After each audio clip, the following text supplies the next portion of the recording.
Tuhan bersamamu.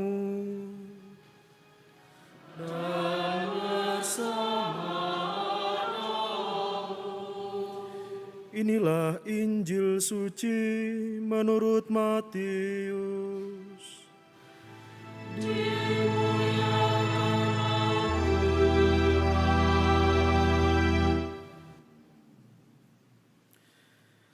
Sekali peristiwa, Yesus dibawa oleh Roh ke padang gurun untuk dicobai iblis.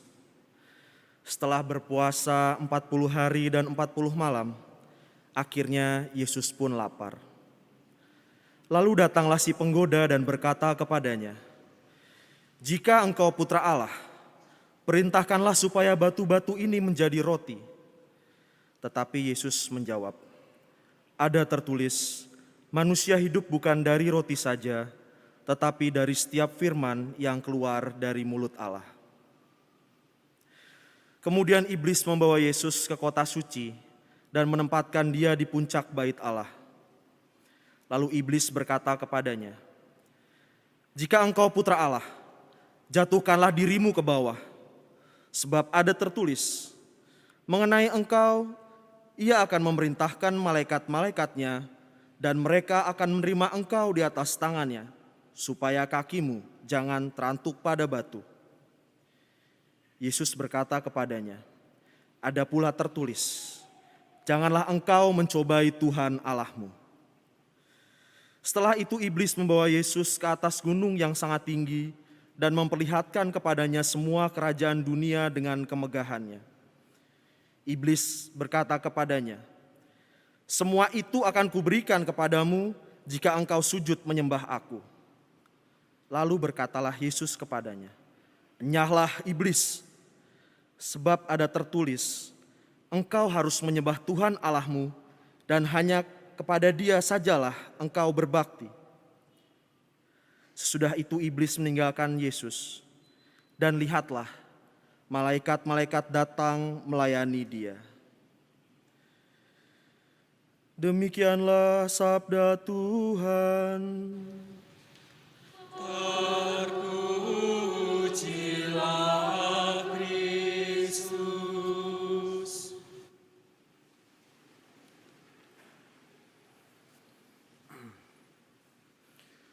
Selamat pagi, Ibu Bapak, Saudara-saudara, teman-teman muda dan adik-adik sekalian. Sebelum saya memulai renungan pada pagi hari ini, izinkan saya memperkenalkan diri saya. Saya Frater Bagas dari Serikat Yesus. Sekarang saya menjalani tahun terakhir studi teologi di Kolsani, di rumah sebelah gereja ini. Bapak, Ibu, Saudara-saudari sekalian, pada minggu ini kita memasuki pekan Prapaskah yang pertama. Prapaskah adalah masa retret agung bagi kita semua, masa untuk menarik diri dari kebiasaan-kebiasaan buruk kita, masa untuk merenungkan iman kita di hadapan Tuhan, masa-masa untuk berpuasa dan berpantang, supaya nantinya kita siap menyambut rahmat Tuhan di hari kebangkitannya ketika Paskah. Bacaan-bacaan yang kita dengarkan hari ini mengundang kita sekali lagi untuk pertama-tama bukan menahan godaan, melainkan untuk apa? Berjalan bersama Yesus. Kalau kita hanya berusaha menahan godaan, kecenderungan kita adalah jatuh dan jatuh lagi ke godaan yang sama. Karena kita hanya berusaha mengelak, menahan, tapi tidak berusaha untuk ikut dengan Yesus itu sendiri. Tetapi kalau kita berjalan bersama Yesus, seluruh pikiran kita, perkataan, kehendak, perbuatan akan selalu diusahakan untuk menyerupai Dia. Mengapa kita perlu berjalan bersama Yesus? Pertama, kita sebagai manusia kerap kali menjadi si paling menghakimi diri sendiri. Artinya kita mendeterminasi diri kita sendiri, menjudge diri kita, menilai diri kita, sehingga bukan makin terbebas dari dosa, tapi kita makin jatuh ke dalamnya. Kita menjadi manusia yang tidak merdeka. Ada dua kemungkinan seorang menjudgment atau mendeterminasi dirinya sendiri. Pertama, jika seseorang merasa mudah untuk bersalah atau dalam bahasa lainnya scruple, Iblis akan mendorong orang itu untuk merasa dosa-dosanya makin besar. Kamu bukan orang yang pantas hidup, kamu orang yang tidak bisa diampuni. Orang akan terdorong untuk merasa bersalah, bersalah, dan terus bersalah. Ada ciri juga orang yang kedua. Jika orang yang merasa dirinya paling benar, ia akan didorong untuk merasa paling jumawa, merasa tidak berdosa, merasa tidak perlu mengaku dosa, karena dirinya merasa selalu, ya tentu saja saya akan dibenarkan lagi oleh Tuhan. Tapi dua macam sikap inilah Bapak, Ibu, dan saudara-saudari sekalian yang justru membuat kita semakin jauh dari Tuhan sendiri. Kedua, mengapa kita perlu berjalan bersama Yesus? Kita tahu bahwa Yesus adalah juru selamat itu sendiri. Jauh dari Dia berarti kita masuk ke dalam maut. Dalam bacaan Injil yang sudah kita dengar dari Matius 4 ayat 1-11, sudah jelas bahwa Yesus menghadapi pencobaan dari iblis dan Ia berhasil menaklukkannya. Paling tidak dalam permenungan saya, ada 3 pencobaan yang dihadapi Yesus yang bisa dikaitkan dengan zaman ini. Yang pertama kuasa, yang kedua fasilitas, yang ketiga kekayaan. Siapa sih orang di sini yang gak mau punya kuasa, yang tidak mau naik jabatan? Pasti semua mau. Kedua, fasilitas. Siapa yang di sini tidak mau diberi rumah mewah, mobil dengan gratis? Yang ketiga, kekayaan. Siapa di sini yang tidak harus membayar pajak tapi langsung diberi uang sangat miliaran misalnya? Semua orang mau. Tapi kalau ketiganya ini bergabung, tentu saja kita akan kehilangan diri kita sendiri. Zaman ini dengan kemajuan IoT atau Internet of Things membuat kita sulit untuk berhenti sejenak, berdiskresi, berefleksi, dan membawa dalam doa segala perkara hidup kita.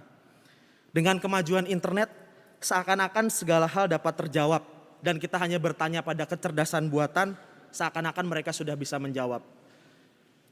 Ya menarik zaman ini, terutama teman-teman muda yang mungkin sedang bersekolah atau kuliah. Sekarang skripsi saja sudah bisa dikerjakan oleh yang namanya ChatGPT AI. Kamu tinggal mengetik di situ, mulai dari pendahuluan, mulai dari latar belakang, semua sudah bisa dikerjakan hanya dengan sekali bertanya.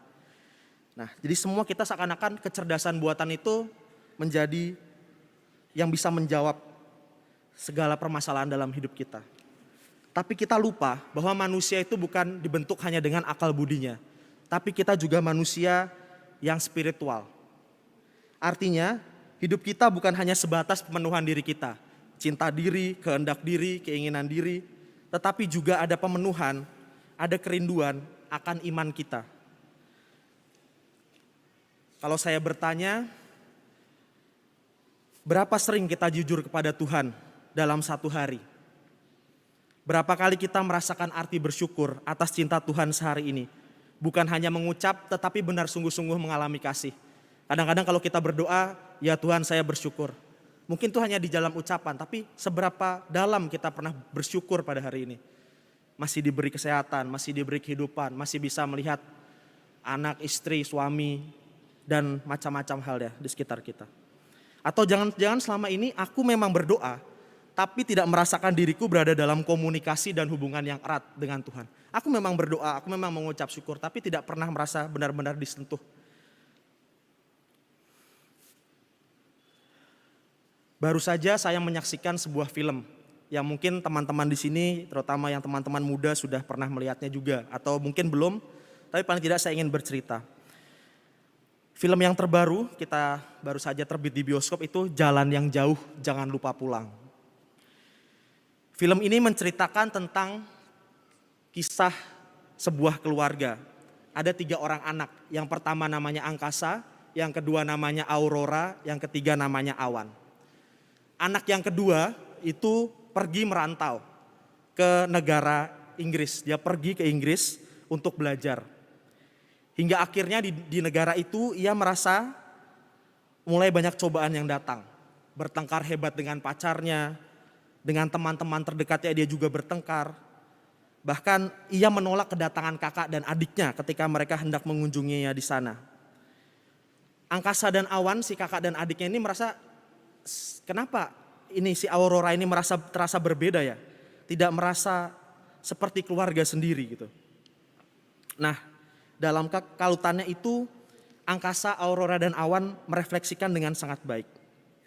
Jadi ada scene di akhir film itu ketika Angkasa dan Awan, si adiknya yang terkecil itu mengajak Aurora untuk kembali ke Indonesia. Aurora bilang bahwa selama ini dia merasa asing dan tidak mengenal dirinya sendiri. Ia merasa asing justru dengan keluarga biologisnya sendiri. Justru di kota asing yang bernama London itulah ia merasakan artinya pulang ke rumah. Artinya merasa diterima dan menerima, merasa gagal dan berhasil, merasa dicintai dan mencintai. Dia merasa telah tiba di rumah. Akhirnya Angkasa dan Awan memang mengerti keadaan Aurora. Karena akhirnya si Aurora telah menemukan dirinya sendiri. Tapi menurut saya ada satu pesan penting Awan di akhir. Si adik terkecil ini dia bilang kepada Aurora, "Kak, aku tahu kamu telah menemukan dirimu, aku tahu ini rumahmu, tapi setidaknya kamu juga ingat untuk mampir dan mengunjungi kami untuk pulang kembali ke rumah." Dari film tersebut dikaitkan dengan berjalan bersama Yesus.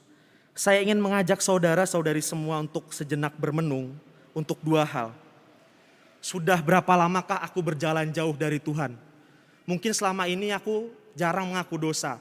Udah 5-10 tahun tidak pernah mengaku dosa.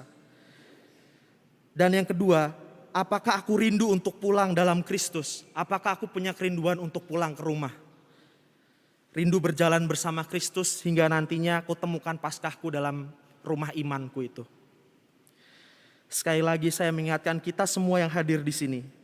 Prapaskah adalah cara Tuhan sendiri menyiapkan kita menyambut keselamatan jiwa. Dalam masa Prapaskah itu kita yang selama ini berjalan mungkin sudah berjalan terlalu jauh dari Tuhan. Diajak untuk kembali berjalan bersama Dia melalui pertobatan yang terus menerus. Semoga kita diberi keberanian dan kebesaran hati mengakui bahwa kita ini adalah pendosa. Memang kita ini adalah pendosa, namun pendosa yang dikasihi Tuhan, yang diajak kembali rindu, yang diajak kembali pulang. Semoga kita diberi kekuatan dan harapan untuk menjalani masa-masa Prapaskah ini melalui pantang dan puasa, hingga kita akhirnya boleh pulang, atau setidaknya rindu untuk pulang dalam kasih Tuhan. Kemuliaan kepada Bapa dan Putra dan Roh Kudus, seperti pada permulaan, sekarang, selalu, dan sepanjang segala.